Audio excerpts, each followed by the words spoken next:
شیخ صاحب محترم د پېشمني په ټیم کې یو خو داسې موږ وایو چې سنت ټیمونه دي. احناف خو تاسو ته مولې وختي اذانونه کوي.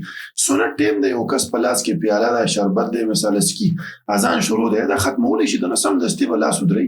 او په دې باب کې یو حدیث وارد دی، نبی کریم صلی الله علیه وسلم فرمایي وای چې کله اذان وشي او جام لوښی ستاسو په لاس کې فلا يضعه حتى يقضي حاجته منه. نو دغه لوښی دې نږدې تر دې پورې چې دې خپل حاجت پوره کړي به دې کېږي.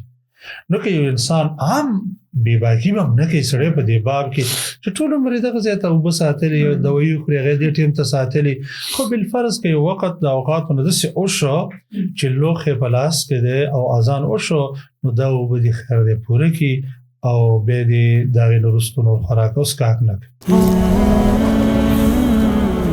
Don't forget to like, share and subscribe. Ranna Studio podcast.